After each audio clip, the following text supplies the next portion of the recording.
Hey, I'm RJ Polano from Buy Cashflow Properties. Today it's my pleasure to be with Scott Pickens from South Africa. And Scott, I've just got one question for you to start off with. What is your experience buying properties globally, which is what you've been doing for the last several years? So, RJ, I bought my first house internationally at the age of 22. And we actually started a company about 10 years ago, 2003, helping people invest internationally. We've done 2,000 international transactions. And we've specialized in South Africa, the UK, Australia, and only recently America, which I'm a bit upset about. But anyway, we should have been doing that a lot longer. But no, with all seriousness, we've been doing this a hell of a long time. That's incredible. Most people don't even work out of their backyard very long. You're like all over the globe. Some people never leave their community, their suburbs, their city, their states. This guy leaves his country and goes all over the place. You know, I really don't care about the UK or Australia or any of those other places. What took you so long to get to America? And just tell our guys what your experience is on this trip, where you've been, what you've seen, what you're doing. Well, before I get into this trip, I think it's very important to explain to you. I came here in 2010. We all know that when there's chaos, there's opportunity. And I'll tell you exactly what took so long. I spent a month here. I went all over the place. I met 5 different companies.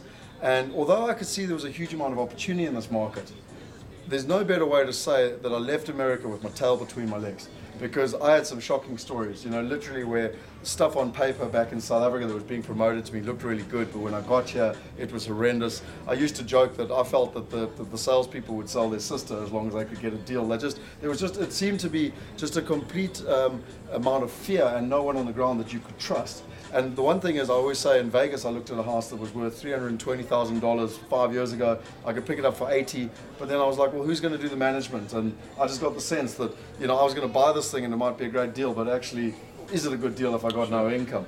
And so to answer your question, and sorry for the long answer, but I came full circle. It took me 2 years to have the confidence to come back, and I came back with a different strategy this time. And my strategy was to find best of breed partners on the ground, but coming through a different source, basically, if you do that. And that's really why I came back in April, and I've now been back 3 times in 6 months to spend time with you. Best of breed, sell your sister. These South Africans, some of the funniest things that comes out of their mouths. Now, first of all, we would never sell our sister. We might rent them for a little while. Best of breed. I think what he's talking about is finding good people that he could work with. So tell everybody what cities you've actually been to in the U.S., where you've really dialed in, and where you're actually doing business. So I've done 3 trips already. So in April we did 8 cities in 11 days. So what was it? It was New York, Boston, San Diego, Phoenix, Vegas, Atlanta, Memphis, Orlando. I think that's all of it. And yeah, with all due respect, the April trip was about finding people on the ground. I've got a very simple philosophy for successful overseas investment, and I don't really like your word promoter, because I'm far more than a promoter, and what I mean by that is I'm an international investor myself who helps other people invest. And when you look at it, for me, there's 2 things you've got to do. You've got to have the right information and the right partners on the ground. You know, it doesn't matter how clever I think I am overseas if you don't have the right people here. So when we did that 8 cities in 11 days, it wasn't actually about trying to understand the market, because I'm sure you can appreciate it. You don't pick up a hell of a lot in 24 hours. But you find the quality of the people, and you understand whether they can deliver on, you know, taking advantage of the opportunity. And I always say buying a property is 20% actually about buying the property. We can all buy stuff on the internet. Absolutely. It's 80% about looking after it afterwards. You know, the management, the maintenance, who's going to refurb it, the quality, the standards. Do you buy on the left-hand side of the road where they're the good schools, or the right-hand side of the road where the bad schools are? And you don't know that as a foreigner, basically.